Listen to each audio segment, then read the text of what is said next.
মর্যাদাটুকু নারীর ছিল না ইসলাম আসার আগে। কেমন মর্যাদাহীন ছিল তারা? আপন বাবা তার আপন মেয়েকে জীবিত অবস্থায় মাটিতে পুঁতে ফেলত। নাউজুবিল্লাহ বলেন। এমন বর্বর এক সমাজ ব্যবস্থা ছিল যে সমাজ ব্যবস্থায় নারীদের কোনো মর্যাদাই ছিল না, নারীদের কোনো সম্মানই ছিল না। যখন ইসলাম আসলেন, আল্লাহ রসুল সাল্লাল্লাহু আলাইহি ওয়াসাল্লাম যখন ইসলাম নিয়ে আসলেন, তো আল্লাহ তাআলা নারীদের ব্যাপারে সুসংবাদ দিলেন, সমস্ত বান্দাদেরকে জানিয়ে দিলেন, শোনো, নারীরা মেয়ে সন্তান তোমার জন্য দুঃসংবাদের নয়, বরং মেয়ে সন্তান হচ্ছে তোমাদের জন্য সুসংবাদ। মেয়ে হওয়া তোমার ভাগ্যের বিষয়। এই কথা বলে ইসলাম নারীদের সম্মানকে বাড়িয়ে দিয়েছে। যে সমাজে নারীর কোনো মর্যাদা ছিল না, বেঁচে থাকার অধিকারটুকু ছিল না, সে সময় ইসলাম বলেন, ওয়া ইযা বুশিরা আহাদুহুম বিল উনসা যাল্লা ওয়াজহুহু মুসওয়াদ্দান ওয়া হুয়া কাযীম ইয়াতাবারা মিনাল কওমি মিন সুই মা বুশিরা বিহি আয়ুমসিকুহু আলা হুনিন আম ইয়াদুসসুহু ফিত তুরাব আলা সাআ মা ইয়াহকুমুন। রব্বুল আলামিন বলেন, ওয়া ইযা বুশিরা আহাদুহুম বিল উনসা, আর যখন তাদেরকে মেয়ে সন্তানের সুসংবাদ শোনানো হতো। কি সংবাদ? সুসংবাদ। যে সময় মেয়ে হওয়াকে তারা মনে করতো কি ঘৃণিত কাজ, সে সময় আল্লাহ তাআলা বলেন, যখন তাদেরকে মেয়ে সন্তানের সুসংবাদ শোনানো হতো। মেয়ে সন্তানের সংবাদকে আল্লাহ তাআলা কি বলছেন? সুসংবাদ বলছেন। নারীর মর্যাদা আল্লাহ তাআলা বাড়ায় দিয়েছে। রব্বুল আলামিন বলেন, যাল্লা ওয়াজহুহু মুসওয়াদ্দান ওয়া হুয়া কাযীম। আল্লাহ তাআলা বলেন, যখন তাদেরকে মেয়ে সন্তানের সুসংবাদ শোনানো হতো, যাল্লা ওয়াজহুহু মুসওয়াদ্দান ওয়া হুয়া কাযীম, রাগে গোস্বায় তাদের চেহারা মলিন হয়ে যেত। মেয়ের সুসংবাদ শুনলে বাবারা রাগে গোস্বায় চেহারা একবারে কালো করে ফেলতেন। এই স্বভাব এখনও আছে কিনা? এখনও কিছু কিছু ফ্যামিলিতে আছে। মেয়ে হয়েছে শুনলে বাবার মুখে হাসি নাই, মিষ্টি খাওয়ায় না, আর ছেলে হয়েছে শুনলে দৌড়ায় দৌড়ায় মিষ্টি খাওয়ায়। এটা জাহেলিয়াতের স্বভাব, এটা মুসলমানদের স্বভাব নয়। আল্লাহ তাআলা বলেন, ইয়াতাওয়ারা মিনাল কওমি মিন সুই মা বুশিরা বিহি, তাদেরকে যখন মেয়ে সন্তানের সুসংবাদ শোনানো হতো, তারা এই সুসংবাদকে দুঃসংবাদ মনে করে, খারাপ মনে করে মানুষ থেকে পালিয়ে বেড়াতো। তারা মনে মনে চিন্তা করতো, আয়ুমসিকুহু আলা হুনিন আম ইয়াদুসসুহু ফিত তুরাব।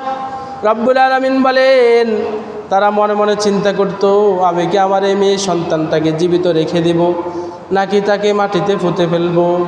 রব্বুল আলামিন বলেন, আলা সাআ মা ইয়াহকুমুন, কতটাই নিকৃষ্ট ছিল তাদের এই সিদ্ধান্ত। তারা জীবিত তাদের মেয়ে সন্তানদেরকে পুঁতে ফেলার চিন্তা করত। ইসলাম এসে নারীদের সম্মানকে আকাশচুম্বী করে দিয়েছে।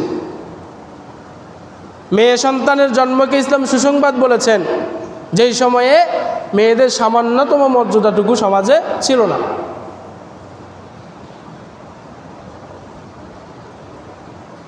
রাসূল করিম সাল্লাল্লাহু আলাইহি ওয়াসাল্লাম আরও বলেন, নারী যখন কোনো বাবার মেয়ে হয়, রাসূল করিম সাল্লাল্লাহু আলাইহি ওয়াসাল্লাম বলেন, সেই মেয়ের ব্যাপারে ইসলাম বলে, মান আলা জারিয়াতাইন হাত্তা তাবলুগা জাআ ইয়াউমাল কিয়ামাতি আনা ওয়া হুয়া ওয়া যাম্মা সাবিহু। রাসূল করিম সাল্লাল্লাহু আলাইহি ওয়াসাল্লাম বলেন, কোনো ব্যক্তির যদি দুটা কন্যা সন্তান থাকে, আর সেই ব্যক্তি যদি সেই দুই কন্যা সন্তানকে লালন পালন করে প্রাপ্তবয়স্ক হওয়া পর্যন্ত, আল্লাহর রাসূল বলেন, জাআ ইয়াউমাল কিয়ামাতি আনা ওয়া হুয়া ওয়া যাম্মা সাবিহু। আল্লাহর রাসূল বলেন, কিয়ামতের দিন সেই মেয়েদের বাবা এবং আমি মুহাম্মদুর রাসূলুল্লাহ সাল্লাল্লাহু আলাইহি ওয়াসাল্লাম একসাথে থাকব। এই কথা বলে আল্লাহ রসুল নারীদের সম্মান বাড়াই দিয়েছেন না কমাই দিয়েছেন?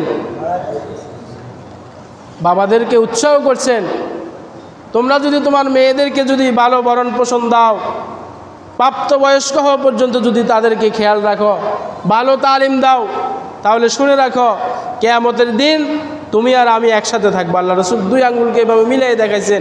এই 2 আঙ্গুল যেভাবে একসাথে থাকে, আমি আর সেই মেয়েদের বাবারা একসাথে থাকি। ইসলাম একমাত্র নারীর সম্মানকে বৃদ্ধি করেছে। এরপরে যখন সেই নারীটা যখন স্ত্রী হয়, তখন আল্লাহ তাআলা বলেন ওয়াশিরুহুন্না বিল মারুফ।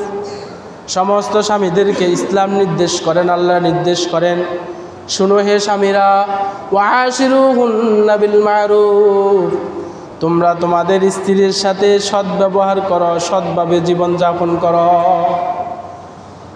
এটা ইসলামে বলছে। তাহলে ইসলাম কি নারীর মর্যাদা কমাইলো নাকি নারীর মর্যাদা বাড়াইলো? এরপরে সেই নারীটা যখন মা হয়, তো আল্লাহ রসুল সাল্লাল্লাহু আলাইহি ওয়াসাল্লাম বলেন, বাবার তুলনায় 3 গুণ বেশি সম্মান পাওয়ার যোগ্য হলো তোমার মা। আল্লাহ রসুলের সাহাবী হযরত আবু হুরায়রা রাদিয়াল্লাহু তাআলা আনহু হাদিস বর্ণনা করেন, এক ব্যক্তি রসুল করিম সাল্লাল্লাহু আলাইহি ওয়াসাল্লামকে জিজ্ঞাসা করলেন, ইয়া রাসূলুল্লাহ, আমি সবচেয়ে বেশি সদ্ব্যবহার কার সাথে করব? আমার থেকে সদ্ব্যবহারের সর্বোত্তম ব্যক্তিকে, সবচেয়ে বেশি হকদারকে? রসুল করিম সাল্লাল্লাহু আলাইহি ওয়াসাল্লাম বলেন, উম্মুকা, তুমি তোমার মায়ের সাথে বেশি সদ্ব্যবহার করবা, সদাচরণ করবা। আগন্তুক ব্যক্তি আবার প্রশ্ন করলেন, ইয়া রাসূলুল্লাহ সুম্মা আইয়ুন, অতঃপর আমি কার সাথে সদ্ব্যবহার করব? রসুল করিম সাল্লাল্লাহু আলাইহি ওয়াসাল্লাম বলেন, উম্মুকা, তোমার মায়ের সাথে সদ্ব্যবহার করো। আবার সে ব্যক্তি প্রশ্ন করলেন, ইয়া রাসূলুল্লাহ, অতঃপর আমি কার সাথে বেশি সদ্ব্যবহার করব? রসুল করিম সাল্লাল্লাহু আলাইহি ওয়াসাল্লাম বলেন, উম্মুকা, তোমার মায়ের সাথে সদ্ব্যবহার করো। 3 বার বলার পরে সেই ব্যক্তি আবার প্রশ্ন করলেন, ইয়া রাসূলুল্লাহ, অতঃপর আমি কার সাথে বেশি সদ্ব্যবহার করব? রসুল করিম সাল্লাল্লাহু আলাইহি ওয়াসাল্লাম বলেন, আবুকা, তোমার বাবার সাথে সদ্ব্যবহার করো। বাবার তুলনায় মায়ের মর্যাদা 3 গুণ কে বাড়াইছে? ইসলাম বাড়াইছে। কে বাড়াইছে? ইসলাম বাড়াইছে। আলোচনা দীর্ঘায়িত করবো না, মূল আলোচনা সামনে। আমার এতদূর আলোচনা আপনারা কি বুঝলেন? ইসলাম নারীদের সম্মান ক্ষুণ্ণ করছে নাকি নারীদের সম্মান বাড়াইছে? অবহেলিত, লাঞ্ছিত, যেই সমাজে নারীদের কোনো মূল্যই ছিল না, জীবিত তাদেরকে পুঁতে ফেলা হতো, সেই সমাজ থেকে ইসলাম নারীদেরকে উঠাইয়া মায়ের আসনে বসাইছে। শুধু তাই নয়, রাসূল করিম সাল্লাল্লাহু আলাইহি ওয়াসাল্লাম বলেন, জান্নাত খুঁজতেছ, জান্নাত তো তোমার মায়ের পায়ের নিচে। এটা কে বলছে? ইসলাম বলছে। সুতরাং কি বুঝলেন? ইসলাম নারীদের সম্মান কমাইছে না বাড়াইছে?